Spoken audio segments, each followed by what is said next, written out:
você chegou perto. De novo. O trabalho estava andando. A relação estava boa. O corpo estava respondendo. A conta finalmente saiu do vermelho. E aí você fez alguma coisa.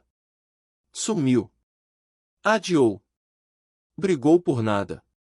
Comeu tudo de novo. Aceitou menos. Estragou. Se você acredita que isso é medo do fracasso, eu preciso te dizer uma coisa desconfortável, não é. O que te derruba perto da linha de chegada tem nome, tem mecanismo, e foi medido dentro de um laboratório em 1944. Nos próximos minutos eu vou te entregar 3 coisas. Primeira, por que o seu medo cresce mais rápido que o seu desejo justamente quando você chega perto? Segunda, por que o seu cérebro lê o sucesso como se fosse um risco? E terceira, um protocolo de 3 passos que você começa hoje, em 10 minutos, para não repetir isso na próxima vez que der certo. Esse vídeo é o mapa. Fica comigo. Deixe eu descrever a sua cena. Você vai reconhecer. Não é o dia em que tudo desaba. É o dia seguinte ao dia bom. Você teve uma semana boa. Fez o que precisava fazer. Alguém elogiou. O resultado apareceu na sua frente, preto no branco. E naquela noite sobe um incômodo. Uma inquietação sem nome. Uma vontade estranha de fazer exatamente a coisa que estraga. Você não chama isso de sabotagem. Você chama de cansaço. De não estar no clima. De perder a motivação. E amanhã você vai chamar de preguiça. Não é preguiça. Preguiça não tem hora marcada. Isso aqui tem. Isso aqui aparece com uma pontualidade impressionante, exatamente quando você está prestes a mudar de patamar.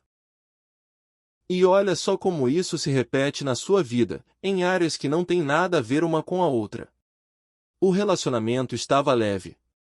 E você começou a cutucar. Testou. Provocou. Até ele ficar igual aos outros. A dieta estava indo. 3 semanas limpas. E numa terça-feira comum você comeu como se estivesse fugindo de alguma coisa. O projeto tinha data para nascer. E você começou a melhorar detalhes. A esperar o momento certo. A não estar pronta. O convite grande chegou. E veio a resposta automática, ainda não. Ano que vem. Quando eu estiver mais preparada. Repara, em todas essas cenas o inimigo não é a dificuldade. O inimigo é a proximidade. Você não trava longe do que quer. Você trava perto. E aí você faz o que todo mundo faz, procura culpado dentro de você. Eu não tenho disciplina. Eu não mereço. Eu tenho medo de dar errado. Essa última é a mais popular. E é a mais errada. Pensa comigo com honestidade, você já deu errado. Muitas vezes. E sobreviveu a todas. Dar errado é o seu terreno conhecido. Dar errado dói, mas é familiar. É a sua casa. Se o medo do fracasso fosse o freio, você travaria no começo, quando a chance de falhar é maior. Mas não é isso que acontece com você, é? Você começa bem. Você trava na reta final. Então o freio não pode estar no fracasso. O freio está no que vem depois de dar certo. A ferida de verdade, a que você nunca disse em voz alta, é esta: eu chego perto. E sou eu quem destrói. Não é o mundo. Não é a sorte. Não é o outro. É a sua própria mão desligando a coisa no exato momento em que ela ia funcionar. E é isso que faz você desconfiar de si mesma. Porque quando o inimigo é externo, você luta. Quando o inimigo é você, você não sabe para onde correr. Agora respira. Porque a partir de agora essa história vira mecanismo. E mecanismo, diferente de caráter, se interrompe. 1944. Um psicólogo chamado Neil Miller monta um corredor. Na ponta do corredor tem comida. Um rato faminto corre em direção a ela, e mede-se a força com que ele puxa para frente. Depois, associa-se àquela mesma ponta um choque leve. Agora o rato quer duas coisas ao mesmo tempo, chegar e fugir. E mede-se a força de cada uma, em cada ponto do corredor. O resultado é o coração desse vídeo. As duas forças aumentam quando o animal se aproxima. Mas elas não crescem na mesma velocidade. A força de fugir, o freio, sobe muito mais rápido que a força de avançar. Traduzindo para sua vida, longe do que você quer, o desejo vence. É por isso que você planeja tão bem. É por isso que você começa com fogo no peito. Perto do que você quer, o freio vence. É por isso que você para quando falta pouco. E aí acontece o movimento mais cruel de todos, você recua. E ao recuar, o freio afrouxa, o desejo volta a ser mais forte, e você quer de novo. Você avança de novo. E trava de novo. Isso não é falta de caráter. Isso é o gráfico. Você não está indo e voltando porque é fraca. Você está indo e voltando porque está presa exatamente no ponto onde as duas forças se cruzam. E, sendo justo com a ciência, que é o que eu prometi te entregar aqui, isso nasceu de um experimento com animais, e em seres humanos a coisa é mais bagunçada. Mas o padrão, o freio subindo mais rápido perto do alvo, é um dos achados mais duráveis dessa área. Mas por que existiria um freio perto de uma coisa boa? Porque o seu cérebro não foi construído para te fazer feliz. Ele foi construído para te manter viva. E, para ele, o oposto de perigo não é alegria. O oposto de perigo é previsibilidade. Uma revisão publicada na Nature Reviews Neuroscience, em 2013, organiza isso muito bem. O que diz para os sistemas de ameaça do cérebro não é só o perigo em si. É a incerteza sobre o que vem. Agora escuta com atenção, porque é aqui que a chave vira. O sucesso é incerto. O sucesso é território que você nunca pisou. Se você ganha mais dinheiro do que já ganhou, você não sabe quem vai te cobrar. Se o relacionamento fica bom de verdade, você não sabe como se protege ao ser amada de perto. Se você aparece, você não sabe quem vai te julgar. O fracasso, não. O fracasso é conhecido. Você já tem o script decorado, como se sente, quem liga, o que você fala, quanto tempo demora para levantar. Então, do ponto de vista do seu sistema de ameaça, a conta fecha de um jeito perverso. O fracasso é seguro porque é conhecido. O sucesso é ameaçador porque é novo. Você não tem medo de ser feliz. Você tem medo de não saber quem você é depois que der certo. E isso me leva à parte mais silenciosa de todas. Existe uma linha de pesquisa em psicologia social, a teoria da autoverificação, que mostra uma coisa que desmonta muita gente: nós não buscamos só nos sentir bem. Nós buscamos nos sentir coerentes. O cérebro tem uma mania: provar que você é quem você acha que é. E os estudos mostram que pessoas com uma autoimagem negativa chegam a preferir o retorno negativo. Preferem quem as avalia mal, buscam um comentário que confirma o que já pensavam de si. Parece autodestruição.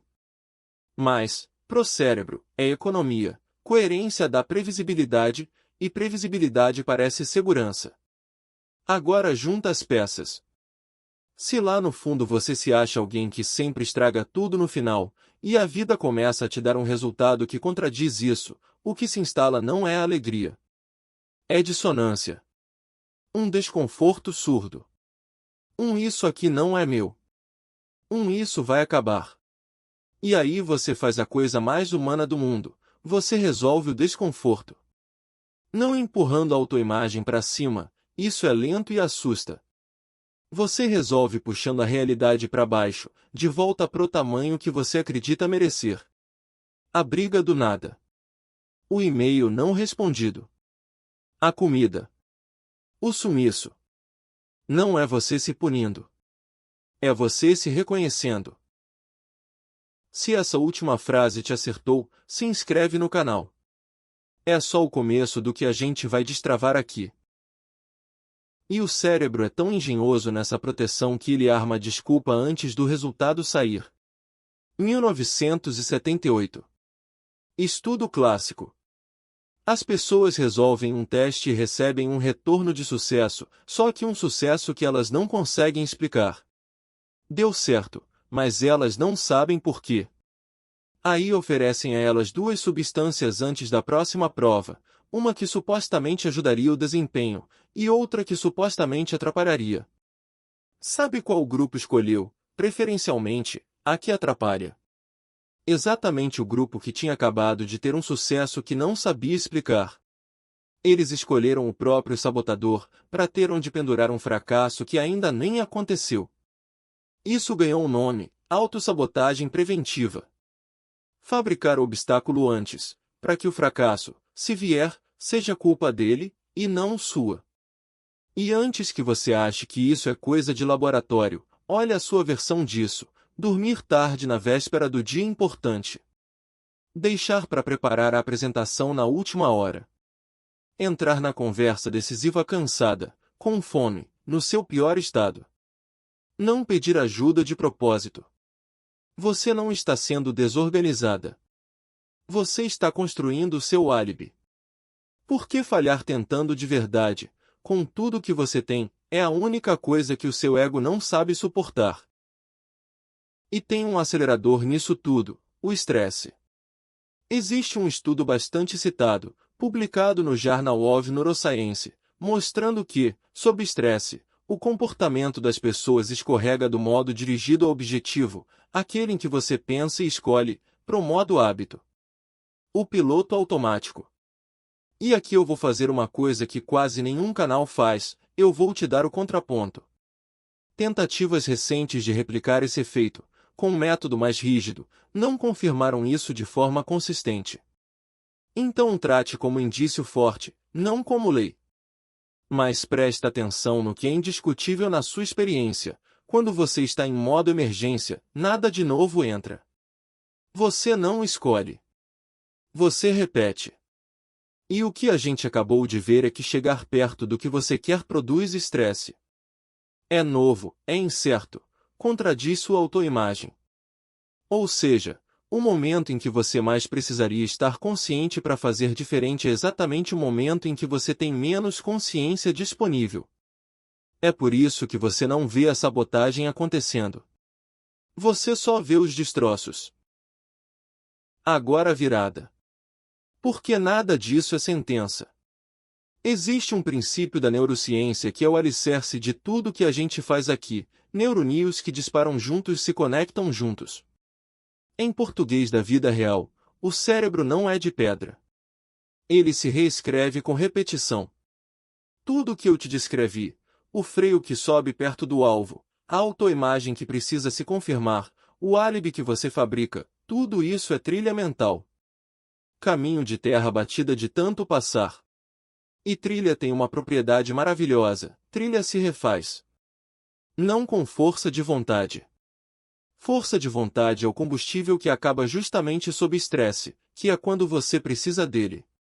Se refaz com repetição e com interrupção no ponto certo. E o ponto certo, agora você sabe qual é: é ali onde o freio começa a subir. Agora eu vou te oferecer uma imagem. E eu quero ser muito claro sobre o que ela é. Nada do que eu vou dizer nos próximos 90 segundos é física. É imagem. É metáfora. Se alguém te vender isso como ciência comprovada, essa pessoa está te enganando, e eu não vou fazer isso com você. É como se existisse um catálogo. E dentro dele, várias versões suas. Há que desistiu. Há que ficou. Há que sumiu na hora do sim. E também há que deixou dar certo. Elas não são todas igualmente prováveis. A que você mais visita é a mais fácil de acessar, porque é a trilha já batida. E o que faz você mudar de página nesse catálogo não é desejo. Desejo você já tem. Você tem desejo demais, é isso que te faz começar todas as vezes. O que muda a página é suportar ser outra pessoa por tempo suficiente para que essa pessoa vire trilha. Essa é a imagem. E ela só serve para uma coisa: te fazer entender que a versão que dá certo não é a versão que quer mais. É a versão que aguenta o desconforto de dar certo. Isso é metáfora. Agora eu volto para o chão firme, porque a parte que muda a sua vida é a próxima.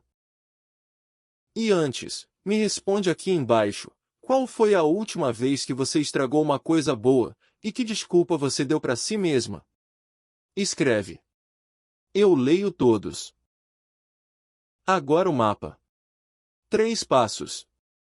Chama protocolo do teto, porque é isso que você tem, não um piso baixo demais, mas um teto que você mesmo instalou. 10 minutos hoje. E depois, 5 minutos por dia. E antes de começar, isso não é tratamento. É uma prática de autoconhecimento. Se você está enfrentando ansiedade intensa, depressão ou algo que trava a sua vida, procure um profissional. Isso aqui soma, não substitui. Passo 1. Descobrir a sua assinatura de sabotagem. Toda sabotagem tem uma assinatura. Um movimento preferido. E ela é sua, sempre a mesma, em qualquer área da vida. Pega uma folha. Escreve 3 momentos da sua vida em que estava dando certo e você derrubou. Podem ser de áreas diferentes. Quanto mais diferentes, melhor. Agora, para cada um, responde uma pergunta só, e responde com precisão de detetive. O que exatamente eu fiz nas 48 horas antes de estragar? Não o que você sentiu. O que você fez? Você sumiu? Você começou a ficar irritada com detalhe pequeno? Você foi dormir tarde 3 noites seguidas? Você parou de responder mensagem? Você inventou um problema novo para resolver, mais urgente que o principal? Faz isso com os 3. E vai aparecer um padrão. Vai. Sempre aparece. Aquilo ali, aquele movimento que se repete, é o alarme mais valioso que você tem. Porque ele acontece antes do estrago. Ele é o seu aviso de que o freio começou a subir.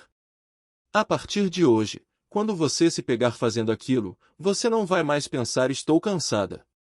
Você vai pensar, opa, está dando certo. É por isso que eu quero fugir. Passo 2. Nomear o medo em uma frase. Em 2007 saiu um estudo que virou referência. Quando as pessoas colocavam em palavras o que estavam sentindo diante de imagens que provocam emoção, 2 coisas aconteciam no cérebro: a região do alarme baixava a atividade. E a região que planeja e regula subia. Não é desabafar. É rotular. É pegar a coisa disforme e dar um nome para ela. Então escreve, no papel, uma frase, e ela precisa começar assim: se der certo, eu tenho medo de que... E completa. Com honestidade brutal. Ninguém vai ler. De que cobrem de mim para sempre esse nível. De que eu perca as pessoas que só me amam quando eu estou por baixo. De que eu descubra que sou capaz, e que todo esse tempo perdido foi minha culpa. Essa última costuma ser a verdadeira. E ela dói. Escreve mesmo assim. Porque enquanto o medo é uma névoa, ele governa você por trás. Quando ele vira frase, ele senta na sua frente. E o que senta na sua frente, você olha. Passo 3. Ensaiar o dia depois de dar certo. E olha só o que não é. Não é visualizar a conquista. Não é sonhar com o troféu. Fantasiar o final feliz é justamente a parte que já não te falta, e ela, sozinha, não te move. São 2 partes, 5 minutos por dia. Primeira parte, o enterro antecipado. Fecha os olhos e imagina que já se passaram 3 meses e você sabotou de novo. Já era. Aconteceu. E aí pergunta, o que foi que eu fiz? Repara na diferença. Você não está prevendo. Você está explicando o que já aconteceu. E o cérebro é muito melhor em explicar o que já é fato do que em prever o que ainda é dúvida. Essa é a lógica por trás dessa técnica, que na área de decisão chamam de pré-mortem. Vão brotar causas concretas. E cada causa é um ponto onde você pode intervir agora. Segunda parte, o ensaio do desconforto. Aqui eu preciso ser preciso com você, porque esse é o ponto onde a internet mais mente. Você vai ouvir por aí que o corpo não distingue imaginação de realidade. Isso é falso. As meta-análises mostram que imaginar recruta parte da rede que a ação usa, mas não toda ela. Imaginar ativa circuitos parecidos. Parecidos, não idênticos. E isso já é muito. Então, 5 minutos, você não imagina a vitória. Você imagina o dia seguinte a vitória. Você já conseguiu. E agora sente o incômodo. A sensação de ser uma impostora, que, aliás, é tão comum que existe revisão sistemática com mais de 14 mil pessoas estudadas. Sente a vontade de estragar. Sente a inquietação subindo no peito. E fica. Sem fazer nada. 30 segundos. 1 minuto. Sentindo aquilo, e não obedecendo. Isso é treino. Você está ensinando ao seu sistema uma frase nova, dá para sentir isso e não fugir. Porque o que te falta não é coragem para correr atrás. É tolerância para ficar depois que chegou. E uma última regra, prática, que vale por tudo. Nas 48 horas seguintes a uma boa notícia, você não toma nenhuma decisão de destruição. Nenhuma. Não termina a relação. Não manda o e-mail atravessado. Não cancela. Não desiste. Não reavalia tudo. Você pode sentir à vontade. Sentir é permitido. Agir, não nessas 48 horas. Porque agora você sabe, essa vontade não é sabedoria. É o freio subindo. E freio, se você não obedece, ele desce sozinho. Se você quer fazer isso direito, eu montei o método completo num e-book chamado Teto Invisível. O vídeo te deu o mecanismo. O e-book te dá o método. O mapa completo da sua assinatura de sabotagem, com o inventário guiado das 3 cenas. O protocolo de nomeação do medo, com as 12 perguntas que fazem a frase verdadeira aparecer. O ensaio do desconforto em prática guiada. Um plano de 7 dias, o que fazer em cada um deles. E todas as referências científicas, com o nível de evidência de cada uma, porque aqui você tem o direito de conferir. É para quem já entendeu que não é falta de vontade, e cansou de chegar perto e recuar. O link está na descrição e também no comentário fixado aqui embaixo. Agora eu quero que você saia daqui com uma coisa muito clara. Você não é uma pessoa que estraga tudo. Você é uma pessoa com um sistema de proteção bem treinado, que aprendeu, em algum momento da sua história, que ficar pequena era mais seguro do que ser vista. E ele fez o trabalho dele. Ele te protegeu. Só que ele nunca foi atualizado. Ele ainda está protegendo você de um perigo que já passou. E a partir de hoje, quando aquela inquietação subir depois de uma coisa boa, você não vai mais dizer eu não presto. Você vai dizer, está subindo o freio. Está dando certo. Esse é o ponto em que você deixa de ser levada, e passa a conduzir. Não porque você deixou de sentir medo. Porque você deixou de obedecer a ele. Faz assim, hoje, 10 minutos, as 3 cenas e a sua assinatura. E aí, 5 minutos por dia, durante 7 dias, o ensaio do desconforto. E salva esse vídeo. Esse é o tipo de conteúdo que você vai querer rever no dia em que começar a dar certo de novo. Vai chegar. E, quando chegar, você vai precisar de tudo isso outra vez. Este conteúdo é educativo e não substitui avaliação, diagnóstico ou tratamento por um profissional de saúde qualificado. Não interrompa acompanhamento médico, psicológico ou psiquiátrico com base nele. Neurociência, evidência e prática. Até o próximo.